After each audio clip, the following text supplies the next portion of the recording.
You keep being the nice one, calm, patient, always there. But deep down, you're tired.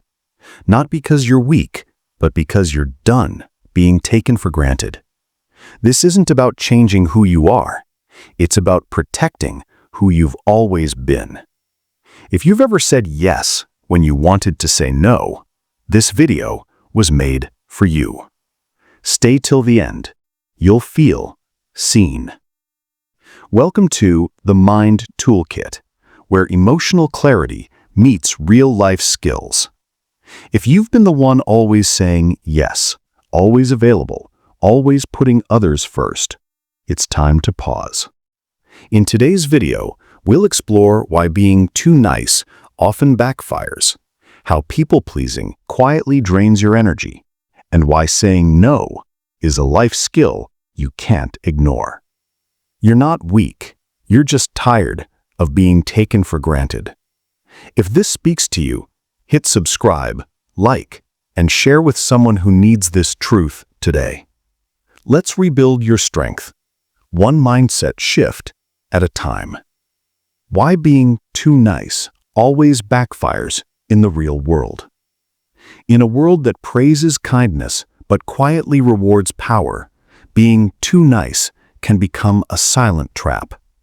It starts innocently, saying yes to avoid conflict, over-apologizing to keep the peace, or prioritizing others' comfort over your own needs. But slowly, this over-niceness becomes emotional self-erasure. The truth is, when you're always agreeable, people stop seeing you as strong. They may like you, but they don't respect your boundaries.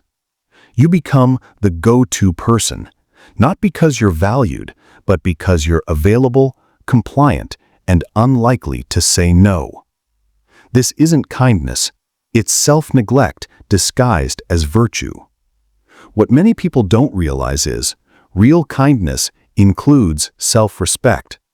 Life isn't a popularity contest. It's a test of clarity. Do you know where you end and someone else begins?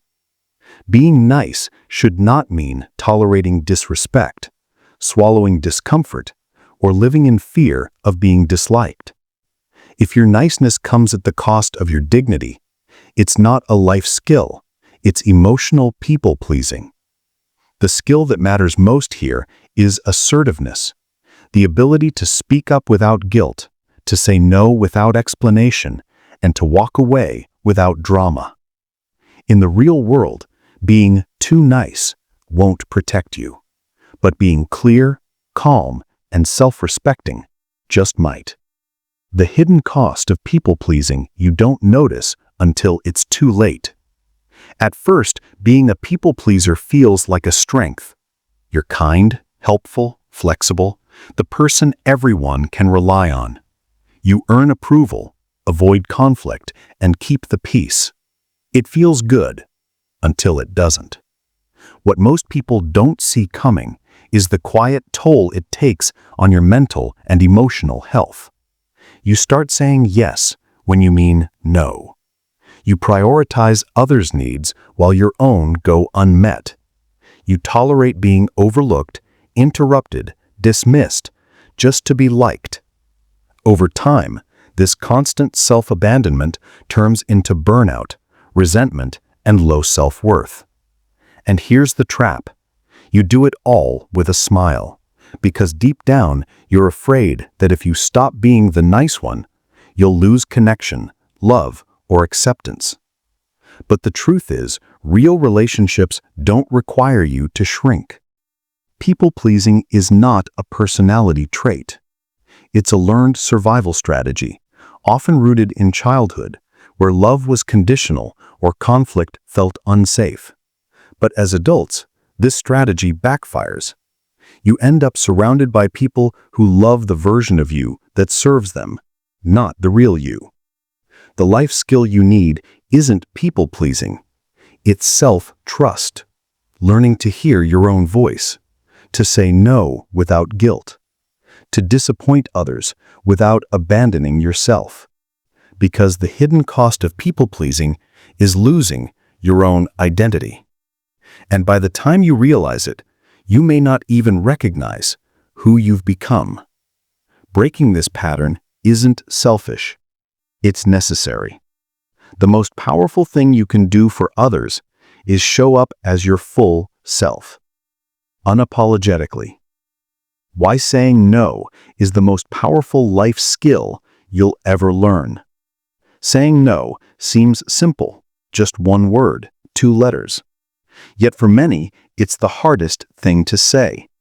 Why?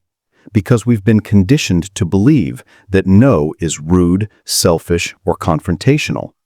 That saying yes makes us good, generous, and likable. But the truth is, constantly saying yes when you mean no is a fast track to emotional exhaustion and regret. The ability to say no is not just a boundary, it's a form of self-respect. It's how you protect your time, your mental energy, your values. It's how you tell the world, I know what matters to me, and I choose to honor it. Saying no is also one of the clearest indicators of emotional maturity. It means you're not driven by guilt, fear, or approval seeking. It means you trust yourself enough to handle discomfort and protect your inner peace, even if it disappoints others. Here's the irony. The more you say yes just to be liked, the more invisible you become. People may enjoy your company, but they rarely respect your presence. They see you as convenient, not courageous. The real-life skill is learning to say no without explanation, apology, or overthinking. Just a firm, calm no. No to the overcommitments. No to the emotional labor. No to things that violate your values or drain your soul. Because every time you say no to something wrong for you, you create space for what's right. And in that space, you rediscover your time, your clarity, and most importantly, yourself. How to set boundaries without feeling guilty or mean. For many people, setting boundaries feels like pushing people away, or worse, being selfish. We've been raised on the idea that being good means being available, agreeable, and selfless. But the truth is, real kindness includes self-protection. Boundaries aren't about controlling others. They're about honoring your own limits, energy, and emotional space. You're not saying, I don't care about you. You're saying, I also care about me. The guilt that follows setting boundaries isn't proof that you're doing something wrong. It's just discomfort from breaking old, unhealthy habits.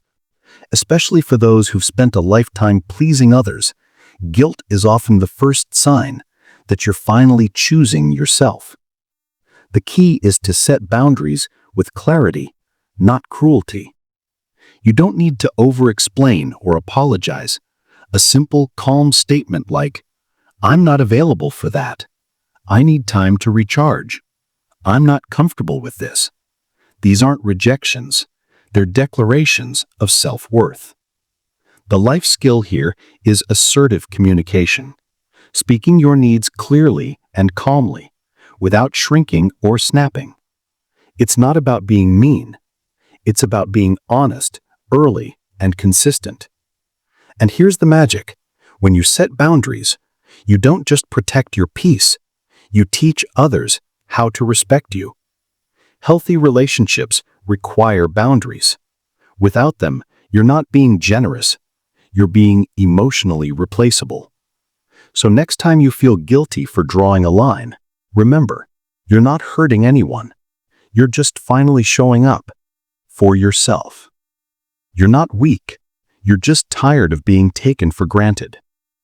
You're always there, the reliable one, the one who listens, shows up, stays calm, and keeps things together when everyone else falls apart. People depend on you, at work, at home, in friendships. But here's the question, who's there for you? When you finally break down or pull away, they say, you've changed, but they don't see the slow erosion, the exhaustion that builds when your strength is expected, not appreciated. Let's be clear. You are not weak. You are drained. Drained from giving without receiving, from understanding without being understood, from carrying the emotional weight of others while neglecting your own. This isn't about quitting on people. It's about learning the life skill of emotional boundaries, recognizing when your empathy turns into emotional labor and when your kindness becomes a silent contract that others exploit. You don't need to become cold or selfish. You just need to stop equating love with over-functioning. Strong people break too, not because they're fragile, but because they've been strong for too long, without rest, recognition, or reciprocity. The lesson here is, being constantly available is not a virtue.